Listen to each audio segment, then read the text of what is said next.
मंच पर उपस्थित नाटक की विशेषज्ञ और आज के इस सत्र की अध्यक्षता कर रही प्रोफेसर आभा गुप्ता ठाकुर जी,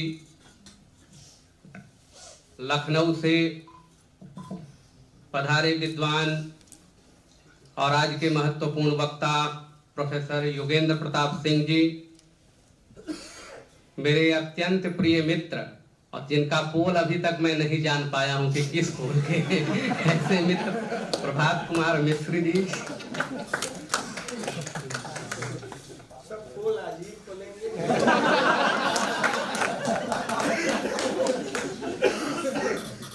सभागार में उपस्थित आदरणीय गुरुवर प्रोफेसर बलराज पांडे जी, शैलेंद्र भैया सहरसा से अपनी विद्वत्ता की धाक जमा चुके, मयंक भैया, रवि सोनकर जी, के श्रीवास्तव जी, कविता प्रसाद जी और इस कार्यक्रम के संयोजक अमित भैया, अनन्य मित्र महेंद्र, राजीव वर्मा, सभागार में उपस्थित शोधार्थियों, विद्यार्थी मित्रों, आज के मित्र समीर कुमार पाठक, नवजागरण के विशेषज्ञ विद्वान उपस्थित हैं। तो आज के इस सत्र का विषय है भारतीय साहित्य का राष्ट्रीय स्वर और प्रसाद के नाटक। तो मेरे वक्तव्य के भी दो हिस्से हैं। एक तो भारतीय साहित्य का राष्ट्रीय स्वर और फिर मैं चर्चा करूंगा प्रसाद के नाटकों की। प्रभात ने कहा कि भारतीय साहित्य कह देने से राष्ट्रीयता का बोध हो जाता है, हो भी जाता है, और कई बार सुनियोजित रूप से ऐसे भारतीय साहित्य की रचना भी होती है जो जानबूझकर राष्ट्रीयता विरोधी। इसलिए अगर यह विषय दिया गया है कि भारतीय साहित्य का राष्ट्रीय स्वर है, तो मुझे लगता नहीं कि यह अनुचित है। तो 19वीं 20वीं शताब्दी का साहित्य और उसका एक बड़ा हिस्सा ऐसा है जो राष्ट्रीयता के विमर्श में हस्तक्षेप करता है, और उस समय का साहित्य राष्ट्र राज्य के रूप में भारत का एक आख्यान भी है। 19वीं 20वीं शताब्दी के पहले का जो साहित्य है वह राष्ट्रीयता के विमर्श का हस्तक्षेप है, तो 19वीं 20वीं शताब्दी का साहित्य एक राष्ट्र राज्य, नेशन स्टेट के रूप में भारत के आख्यान को प्रकट करता है। नामवर सिंह ने 1947 के आसपास के साहित्य को, जिसमें बाणभट्ट की आत्मकथा और उपन्यासों की चर्चा की, और कहा कि ये राष्ट्रीयता के रूपक है। लेकिन संपूर्ण 19वीं 20वीं शताब्दी, स्वतंत्रता के पूर्व का जो साहित्य है वह राष्ट्रीयता के, विशेष तौर पर नेशन स्टेट के रूप में भारत की उपस्थिति का, भारत के होने का एक प्रकार से आख्यान रचते हैं। और इस राष्ट्रीयता के आख्यान में हिंदुत्व भी उपस्थित है। ऐसा नहीं है कि यह जो राष्ट्रीयता का आख्यान है वह हिंदुत्व को छोड़कर चलता है। इस राष्ट्रीयता के आख्यान में हिंदुत्व आधार भित्ति का कार्य करता है, और यही राष्ट्रीयता को, राष्ट्रवाद को संतुलित भी करता है। पश्चिम का जो राष्ट्रवाद है दिखाई भी देता है कि बड़े पैमाने पर हिंसा, पश्चिमी राष्ट्रवाद जिसको पैशाचिक राष्ट्रवाद कहते हैं, उसमें दिखाई पड़ता है। लेकिन भारतीय राष्ट्रीयता की आधार भित्ति हिंदुत्व है, और इसीलिए यह संतुलित होता है, कहीं से पैशाचिक नहीं होता है। रविंद्रनाथ टैगोर ने राष्ट्रवाद की आलोचना की, जापान में भी, अमेरिका में भी खूब राष्ट्रवाद की आलोचना की, लेकिन भारतीय राष्ट्रवाद की आलोचना रविंद्रनाथ टैगोर में नहीं है। एक जगह पर यह उपन्यास जो दिखाई पड़ता है गोरा, उसमें वह उस हिंदुत्व की आलोचना करते दिखाई पड़ते हैं, और इसके कुछ कारण हैं। रविंद्रनाथ टैगोर ने जब गोरा लिखा, उसके थोड़े पहले समय की बात है, जब उनके परिवार को प्रवेश नहीं करने दिया पुरी में। रविंद्रनाथ के भीतर अलगाव का यह बोध भी था। कारण क्या था कि रविंद्रनाथ के पूर्वजों में एक मुसलमान हो गए थे, और इसलिए रविंद्रनाथ टैगोर के खानदान को पीराली ब्राह्मण कहते थे, पीराली ब्राह्मण से। और सामान्य ब्राह्मण रविंद्रनाथ के परिवार से एक दूरी बनाए रखते थे, और इसके कारण रविंद्रनाथ में जो स्वर है गोरा का, वह स्वर अलग है। लेकिन भारतीय राष्ट्रवाद का जो स्वर देखना हो तो वह बंकिम चंद्र के आनंद मठ में मिलेगा, और भारतेंदु की नील देवी का भी स्वर यही है, ध्रुव स्वामिनी का भी स्वर यही है। और एक उदाहरण दे रहा हूं कि उस समय के राष्ट्र नायकों का, आलोचकों का स्वर कैसा है। रविंद्रनाथ के एक भाई है ज्योतिरिंद्रनाथ, जिन्होंने कई नाटकों की रचना की। उनमें से एक नाटक है अश्रुमती। अश्रुमती नाटक में अकबर के बेटे और महाराणा की काल्पनिक पुत्री अश्रुमती के प्रेम का वर्णन है। इस नाटक को अनुदित किया गाजीपुर के मुंशी उदित नारायण लाल ने।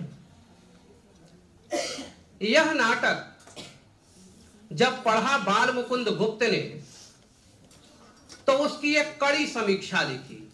यह हिंदुत्व के लिए उपयोगी नहीं है, यह राष्ट्र के लिए भी ठीक नहीं है, और ऐतिहासिक रूप से यह नाटक गलत है। इस पर एक लंबी समीक्षा ली। जब मुंशी उदित नारायण लाल ने इसको पढ़ा, तो उन्होंने उसकी सारी प्रतियां अश्रुमती नाटक की गंगा में प्रवाहित कर दी। इसी नाटक को वृंदावन लाल वर्मा ने पढ़ा, और क्रोध आया उनको, ऐतिहासिक उपन्यासों की रचना की। हिंदी आलोचना में इस अश्रुमती नाटक की आलोचना का बड़ा महत्व है। ये मैं केवल यह संकेत देने के लिए कह रहा हूं कि भारतीय राष्ट्रीयता का स्वर क्या है।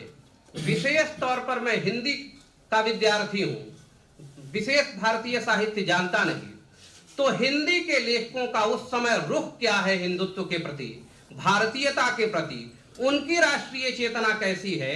तो जो स्वर बंकिम चंद्र का दिखाई पड़ता है, उसी से मिलता जुलता स्वर दिखाई पड़ता है नवजागरण के नायकों का दिखाई पड़ता है। और जयशंकर प्रसाद का स्वर भी ऐसा ही है। जो स्वर बाल मुकुंद गुप्त का है, जो स्वर भारतेंदु का है, लगभग वैसा ही स्वर जयशंकर प्रसाद का भी स्वर है।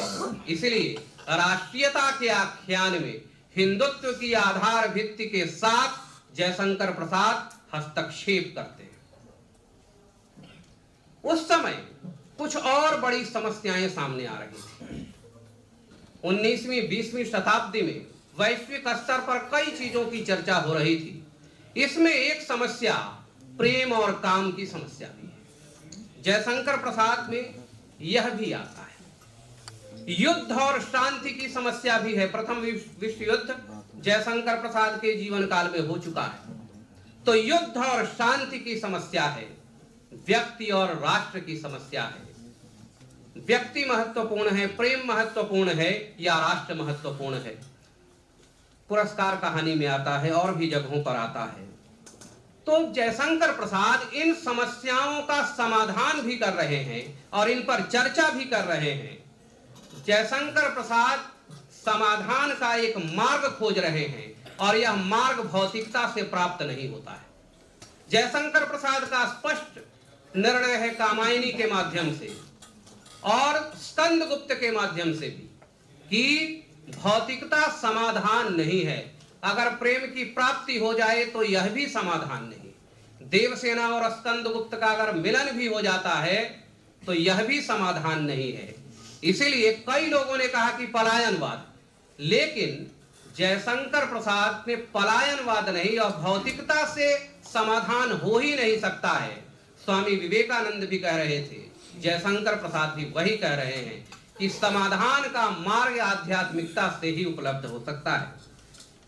इन सारी चीजों को जयशंकर प्रसाद ने स्वर भारतेंदु की तरह हो सकता है, मैथिली शरण गुप्त की तरह भी स्वर हो सकता है, लेकिन इन सारी चीजों को एक सांस्कृतिक गुंफन के साथ उपस्थित करना, यह जयशंकर प्रसाद की विशेषता है। और इसीलिए इनमें बहुत सारे स्वर भिन्नता से दिखाई नहीं पड़ते। जैसे आप निंदा कर सकते हैं कि हम कौन थे, क्या हो गए और क्या होंगे अभी। जयशंकर प्रसाद का स्वर इससे भिन्न नहीं है, लेकिन उसका सांस्कृतिक बोध इतना गहन है कि आप जयशंकर प्रसाद की आलोचना नहीं कर सकते। वीर तुम बढ़े चलो, धीर तुम बढ़े चलो एक साधारण कविता है। जयशंकर प्रसाद जब लिखते हैं हिमाद्रि तुंग श्रृंग से प्रबुद्ध शुद्ध भारती, तो यह कविता संपूर्ण सांस्कृतिक बोध को अभिव्यक्त करती है। स्वर की भिन्नता बहुत नहीं है, इसीलिए राष्ट्रीयता के आख्यान में जयशंकर प्रसाद हिंदुत्व की आधार भित्ति के साथ हस्तक्षेप करते हैं और इस राष्ट्रीयता के आख्यान में स्वत्व की केंद्रीयता है। 19वीं 20वीं शताब्दी का स्वतंत्रता के समय तक का या कम से कम 1936 तक का जो समय है, उसके केंद्र में कहीं न कहीं स्वत्व है। यह स्वत्व 1857 के संग्राम में भी है। सावरकर इसकी चर्चा करते हैं कि 1857 के केंद्र में दो चीजें हैं, स्वराज और स्वधर्म। लेकिन यही जब भारतेंदु युग आता है तो इस स्वत्व के विविध आयाम, कम से कम 5 आयाम होते हैं। स्वभाषा, स्वधर्म, स्वराज, स्वदेशी और स्वाभिमान। प्रायः नवजागरण की व्याख्या करने वालों ने इनमें से किसी एक को केंद्र में ले लिया है। 1857 के संग्राम में बहुत सारे हिंदू थे जो पत्र अंग्रेजी में उर्दू में निकाल रहे थे। मुंशी हरसुख राय कोहिनूर पत्र निकाल रहे थे। कई लोग थे जो पत्र निकाल रहे थे उर्दू के। लेकिन भारतेंदु युग के आने के बाद स्वभाषा की चिंता इतनी ज्यादा है कि उर्दू का बहिष्कार भी है। इसलिए शायद कोई हिंदू है जो उर्दू में पत्र निकालता है, जबकि 1857 के आसपास तक यह सामान्य प्रवृत्ति है। स्वधर्म की चिंता है। भारतीय साहित्य का एक महत्वपूर्ण अंग है जो स्वधर्म की चिंता करता है। आज उसको बहिष्कृत करते हैं या जानबूझकर उसकी चर्चा नहीं करते। भारतेंदु बादशाह दर्पण में कैसा लिख रहे हैं, प्रेमघन भारतीय प्रजा में दो दल में हिंदुत्व की कैसी चर्चा कर रहे हैं। राष्ट्रीयता भी है और उसकी आधार भित्ति हिंदुत्व भी है। बद्री नारायण चौधरी प्रेमघन भारतीय प्रजा में दो दल में लिखते हैं कि हमें हिंदुत्व की चतुरंगिनी सेना को सुसज्जित करना होगा और जो बाहर हो गए हैं उनको भी हिंदुत्व में सम्मिलित करना होगा। एक प्रकार से घर वापसी की बात भारतीय प्रजा में दो दल में प्रेमघन कर रहे हैं। नवजागरण के विशेषज्ञ इन चीजों को छिपाने का प्रयास करते हैं। लेकिन भारतेंदु बादशाह दर्पण में क्या कह रहे हैं, जो एम्बिवैलेंस या अंतर विरोध की बात करते हैं कि राजभक्ति भी है और देशभक्ति भी है, तो ऐसा क्यों है? ये कोई अंतर विरोध नहीं है। उनको अंग्रेजी राज मुसलमानों के राज से ज्यादा ठीक लग रहा है। वे कहते हैं कि कम से कम इसने मुंह में थूक कर मुसलमान तो नहीं बनाया। ये भारतेंदु की पंक्ति बादशाह दर्पण की। तो ये जो धारणा है, और उसी समय कुछ समय बाद 1909 में रत्नाकर शिवाजी का जयसिंह को लिखा पत्र नागरी प्रचारिणी से प्रकाशित करवाते। तो धारणा कैसी है रत्नाकर की? तो वही धारणा है जो बाल मुकुंद गुप्त की है। तो ये सारी चीजें दिखाई पड़ती है जयशंकर प्रसाद में गहन बोध के साथ। भारतेंदु युग की जैसी स्थिति है, द्विवेदी जी की महावीर प्रसाद द्विवेदी भी इसी तरह सोचते हैं। महावीर प्रसाद द्विवेदी भारतेंदु युग के नायकों से अलग नहीं सोचते। इसीलिए संपत्ति शास्त्र लिखने के बावजूद वे यह भी लिखते हैं कि अमेरिका बौद्धों का आविष्कार इसके साथ ही लिखते हैं मिस्र में हिंदू सभ्यता। इस तरह के निबंध महावीर प्रसाद द्विवेदी भी लिखते हैं।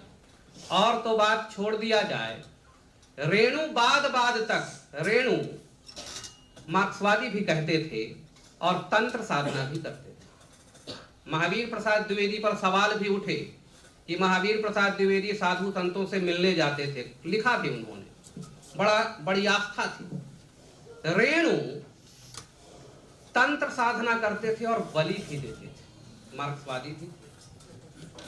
तो ये जो चेतना है राष्ट्रीयता और हिंदुत्व की, ये दिखाई पड़ता है जयशंकर प्रसाद में इसी स्वर के साथ और प्रबलता से दिखाई पड़ता है, तार्किकता से दिखाई पड़ता है। महावीर प्रसाद द्विवेदी की तुलना में जयशंकर प्रसाद का स्वर ज्यादा गहन भी है, ज्यादा तार्किक भी है, और इसलिए भारतीय आर्यावर्त और उसका प्रथम सम्राट निबंध देखना चाहिए।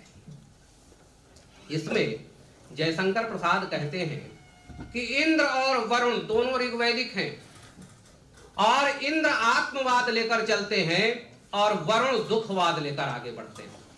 और भारत में ही नहीं, विश्व में जितनी सभ्यताएं हैं उन सब पर वरुण का प्रभाव देखते हैं। मिस्र में हिंदू सभ्यता निबंध एक साधारण निबंध है महावीर प्रसाद द्विवेदी का, लेकिन भारतीय आर्यावर्त और उसका प्रथम सम्राट, जिसमें प्रथम सम्राट वे इंद्र को घोषित करते हैं, ऐसा गहन बोध ये मिस्र में हिंदू सभ्यता से बहुत आगे चली जाती है। और इधर रामविलास शर्मा ने जो काम किया कि वैदिक सभ्यता का अगला चरण सिंधु घाटी सभ्यता है, इसके संकेत प्रसाद में मिल जाते हैं। प्रसाद ने कहा कि हिंदू सिंधु सभ्यता नागर सभ्यता थी, इसके पीछे हजारों वर्ष का समय चाहिए। मतलब अगर कोई नागर सभ्यता अस्तित्व में है तो उसके बहुत पहले 1000 वर्ष का समय चाहिए कम से कम उसको नगर तक पहुंचने के लिए। इसलिए वैदिक सभ्यता का विस्तार सिंधु घाटी सभ्यता है, ये जयशंकर प्रसाद कहते हैं। और कहीं न कहीं यह बोध इतिहास के प्रति एक प्रत्युत्तर भी है जयशंकर प्रसाद का, जैसा उस समय के इतिहासकार लिख रहे थे। उन्होंने तिलक का भी प्रत्याख्यान किया इसमें, और अंग्रेज लेखकों का भी प्रत्याख्यान किया सिंधु घाटी सभ्यता के संदर्भ में और वैदिक सभ्यता के संदर्भ में। उनका स्पष्ट मानना है कि ज्ञान विज्ञान यहीं से फैला, जैसा स्वामी विवेकानंद कहते हैं। जयशंकर प्रसाद और स्वामी विवेकानंद में आपको अंतर बहुत कम मिलेगा। भारत बोध के धरातल पर दोनों एक समान दिखाई पड़ते हैं। सर्वोच्चता का भाव और समाधान का मार्ग भारत होगा, ये स्वामी विवेकानंद कहते थे। तो जयशंकर प्रसाद का स्वर इससे भिन्न नहीं है। पश्चिमी सभ्यता और आधुनिकता का प्रत्याख्यान गांधी हिंद स्वराज में कर रहे हैं। समस्त पश्चिमी सभ्यता की आलोचना, आधुनिकता का प्रत्याख्यान कामायनी में जयशंकर प्रसाद वैयक्तिकता की आलोचना करते हैं मनु के रूप में, बुद्धिवाद की आलोचना करते हैं, और यह नाटकों में भी प्रतिबिंबित होता है। भटार्क से सैनिक कहता है स्कंदगुप्त नाटक में, हाँ, यवनों से उधार ली हुई सभ्यता नाम की विलासिता के पीछे आर्य जाति उसी तरह पड़ी हुई है जैसे कुलवधु को छोड़कर कोई नागरिक वेश्या के चरणों में। स्पष्ट कह रहे हैं कि भारतीय सभ्यता और संस्कृति को छोड़कर ये यवन शब्द प्रयोग में आया है, इसका यह मतलब नहीं है। नील देवी में यवन का प्रयोग किसके लिए हुआ? मुसलमानों के लिए। यहां जो ध्वनित होता है कि यवनों से उधार ली हुई सभ्यता, यहां अंग्रेजी सभ्यता है, पश्चिमी सभ्यता है, और इस सभ्यता के चक्कर में लोग पड़े हैं। भारतेंदु युग के लेखकों ने स्पष्ट रूप से लिखा है। जयशंकर प्रसाद एक सांस्कृतिक गुम्फन के साथ लिखते हैं। इनका जो भारत बोध है, जयशंकर प्रसाद का भी भारत बोध, औपनिवेशिक नर्मति की चर्चा प्रभात मिश्र ने भी की। तो इनका जो भारत बोध है जयशंकर प्रसाद का, वह संपूर्ण भारत को केंद्र में लेता है और इसीलिए इतिहास के लगभग सभी महान चरित्रों को जयशंकर प्रसाद ने अपनी लेखनी का विषय बनाया। सज्जन नाटक में युधिष्ठिर केंद्र में है। काव्य जो महाराणा का महत्व है, उसमें महाराणा प्रताप का महत्व क्या है? अब्दुल रहीम खान खाना, सेनापति अकबर का, उसकी पत्नी को ले जाते हैं, उसका अपहरण कर युद्ध भूमि से उठा लेते हैं और महाराणा क्रुद्ध होते हैं और वापस ससम्मान करते हैं और अब्दुल रहीम खान खाना महाराणा प्रताप का इसलिए महत्व स्वीकार करते हैं। तो महाराणा के महत्व पर लिखा और यही महाराणा प्रताप है। जब चर्चा चल रही थी, इंडियन पीपुल अखबार ने यह चर्चा की कि हमको अकबर का वार्षिकोत्सव मनाना चाहिए, पश्चिमी देशों में वीरों की पूजा होती है तो हमें भी करना चाहिए। भारत मित्र ने, वेंकटेश्वर समाचार ने, आनंद कादम्बिनी ने सबकी इसकी आलोचना की और कहा कि हमें पूजा नहीं करनी चाहिए अकबर की। अगर हमको पूजा ही करनी है, वीर पूजा करनी है, तो हमें महाराणा प्रताप की पूजा करनी होगी। और जब रंगमंच का आरंभ होता है, हिंदी रंगमंच, उसके कुछ ही वर्षों के बाद कलकत्ते में भी महाराणा प्रताप नाटक खेला जाता है और इलाहाबाद में भी नाटक खेला जाता है महाराणा प्रताप। तो ऐसे चरित्रों को लेकर जयशंकर प्रसाद ने नाटक रचे। इसी तरह से प्रायश्चित नाटक पृथ्वीराज चौहान पर केंद्रित है, जिसमें जयचंद प्रायश्चित करता है और भारत का विस्तार भी देखना है तो जयशंकर प्रसाद के नाटकों में दिखाई पड़ेगा। बभ्रुवाहन मणिपुर का, अर्जुन का पुत्र है वह बभ्रुवाहन, और उस नाटक में मणिपुर का चित्रण है। अर्जुन जाता है और चित्रांगदा से प्रेम होता है, उसका चित्रांगदा से विवाह होता है, पुत्र बभ्रुवाहन है और बभ्रुवाहन अर्जुन को पराजित करता है। इस नाटक में बभ्रुवाहन से अर्जुन पराजित होता है। तो नॉर्थ ईस्ट भी किस तरह आना चाहिए, जयशंकर प्रसाद ने उस समय सोचा था। और यही नहीं, एक घूंट नाटक का जो परिवेश है वह अरुणाचल का परिवेश। काशी में रहने वाला एक व्यक्ति उस समय अरुणाचल के परिवेश को भी चित्रित कर रहा है, मणिपुर पर वो लिख रहा है। तो जयशंकर प्रसाद के भारत बोध को समझने के लिए इसको देखना चाहिए। और लोक स्मृति के साथ जयशंकर प्रसाद कैसा करते हैं, यह देखना हो तो स्कंदगुप्त देखना चाहिए। जयशंकर प्रसाद कहते हैं कि विक्रमादित्य ही स्कंदगुप्त है और विक्रमादित्य लोक स्मृति में है, इसीलिए उस लोक स्मृति को प्रामाणिक रूप से संरक्षित केवल स्कंदगुप्त नाटक कर सकता था और इसके निर्वाह में जयशंकर प्रसाद पूरी तरह सफल हुए। तो लोक स्मृति भी जयशंकर प्रसाद से ओझल नहीं हो रही है। सांस्कृतिक और चंद्रगुप्त नाटक, संस्कृत की परंपरा में अलेक्जेंडर का कोई उल्लेख नहीं, कोई नाम नहीं आता कि सिकंदर कौन है, अलेक्जेंडर कौन है। संस्कृत में इतना लिखा गया, यवन आक्रमण की चर्चा है, लेकिन अलेक्जेंडर या सिकंदर का कोई नाम उल्लेख नहीं। जयशंकर प्रसाद प्रामाणिक रूप से तब चंद्रगुप्त का भी उल्लेख करते हैं और सिकंदर का भी उल्लेख करते हैं। यह प्रामाणिक संरक्षण की दृष्टि से अनिवार्य था। भारत में इतिहास के वैसे संरक्षण की प्रणाली नहीं है और इस पर हमें दुखी होने की आवश्यकता भी नहीं। भारतीय स्मृति संरक्षण की प्रणाली इतिहास नहीं है। जयशंकर प्रसाद को तात्कालिक रूप से आवश्यकता पड़ती है, इसलिए वो उसी इतिहास लेखन के साथ संरक्षण करने का प्रयास करते हैं। अगर भारत में इतिहास नहीं है तो यह चिंता का विषय नहीं है। कल्हड़ की राज तरंगिणी हम इन्फीरियोरिटी में कहते हैं, कुंठाग्रस्त होकर कहते हैं कि कल्हड़ ने राज तरंगिणी लिखी, इसमें तो इतिहास है। इतिहास का होना हमारे स्मृति संरक्षण के लिए आवश्यक नहीं। बिना इतिहास के प्रणाली के हमने जैसा स्मृति संरक्षण किया है, संसार की किसी जाति ने नहीं किया। वेद का हमने संरक्षण किया, कंठ में रखा। हमने जिस तरह से भगवान राम को संरक्षित रखा, संसार की किस जाति ने रखा।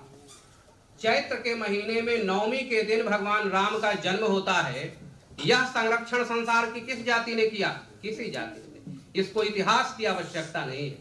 इसलिए भारतीय स्मृति संरक्षण की प्रणाली इतिहास नहीं है, और अगर ये नहीं है तो इसके चिंता की बात नहीं है। भारत से इतिहास का जब पाला पड़ता है तो इतिहास तो भारत को विकृत करने के रूप में सामने आता है। वही अमीर खुसरो जब कविता लिखते हैं तो प्रिय कविताएं लिखते हैं, और जब इतिहास लिखते हैं तो एक कट्टर मुसलमान की तरह सामने आते हैं कि सोमनाथ का मंदिर पश्चिम की तरफ गिरा तो मानो वह इबादत कर रहा। तो राष्ट्रीयता में हिंदुत्व का स्वर किस प्रकार है? कागज मिल गया है तो समाप्त ही करूंगा। तो इसके लिए मैं कुछ उदाहरण दूंगा। स्कंदगुप्त नाटक में भीम वर्मा देवसेना से कहता है,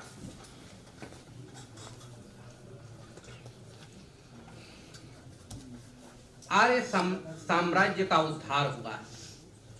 स्वर वैसा ही है जैसा कि राम मंदिर की प्राण प्रतिष्ठा पर लोगों के स्वर हैं, लगभग वही स्वर है जब भीम वर्मा देवसेना से कहता है आर्य साम्राज्य का उद्धार हुआ है। बहन, सिंधु के प्रदेश से भी मलेच्छ राज्य ध्वस्त हो गया है। प्रवीर सम्राट स्कंदगुप्त ने विक्रमादित्य की उपाधि धारण की है। गौ, ब्राह्मण और देवताओं की ओर कोई भी आतताई आंख उठाकर नहीं देखता। लौहित्य से सिंधु तक हिमालय की कंदराओं में भी स्वच्छंदता पूर्वक सामगान होने लगा है। धन्य है हम लोग जो इस दृश्य को देखने के लिए जीवित हैं।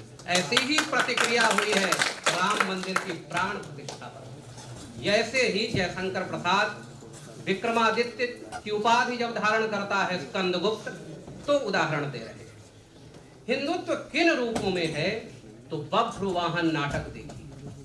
बभ्रुवाहन नाटक के आरंभ में अर्जुन से जब परिचय पूछा जाता है कि आप क्यों आए यहाँ, तो अर्जुन परिचय देता है कि गोरक्षा के हित जब मैं शस्त्र लेने गया तो वहीं युधिष्ठिर को मैंने देखा कृष्णा के साथ, और उसके प्रायश्चित रूप में मुझे निकलना पड़ा। वहां गौरक्षा शब्द का प्रयोग अर्जुन करता है और जयशंकर प्रसाद कर रहे हैं। इसलिए इस नाटक में इसकी चर्चा है। इसी तरह प्रायश्चित नाटक में जयशंकर प्रसाद मोहम्मद गोरी से कैसा कहलवाते हैं देखिए। मोहम्मद गोरी कहता है जब पृथ्वीराज को विजित कर लेता है तब, बहादुर शफकत, आज सचमुच हिंदुस्तान हलाली झंडे के नीचे आ गया है। जयशंकर प्रसाद के शब्द हैं, बहादुर शफकत, आज सचमुच हिंदुस्तान हलाली झंडे के नीचे आ गया है। और यह सब तो एक बात है, दरअसल खुदाए पाक को अपने पाक मजहब को जीनत देना मंजूर नहीं तो भला कौन इन फौलादी देवजादे हिंदुओं पर फतह कर पाना क्या मुमकिन था। दूसरा उदाहरण पृथ्वीराज चौहान के बारे में है, इसी गोरी का। देखो कितनी बेरहमी से उसका कत्ल किया गया, पर उस काफिर ने पाक दीन इस्लाम कबूल नहीं। केवल यह कहना कि धन के लिए लूट रहे थे जयशंकर प्रसाद को नहीं लगता। जयशंकर प्रसाद को स्पष्ट लग रहा है कि इस्लाम का प्रचार हो रहा है, धर्मांतरण किया जा रहा है। जयशंकर प्रसाद अपने नाटकों में इसकी चर्चा करते हैं। इसलिए हिंदुत्व आधार भित्ति है उस पूरी राष्ट्रीयता का जिसको जयशंकर प्रसाद लेकर आगे बढ़ रहे हैं। जयशंकर प्रसाद के नाटकों में पात्र पुराने हैं लेकिन भावबोध नया है, और यह भारतीय कालबोध की विशेषता है।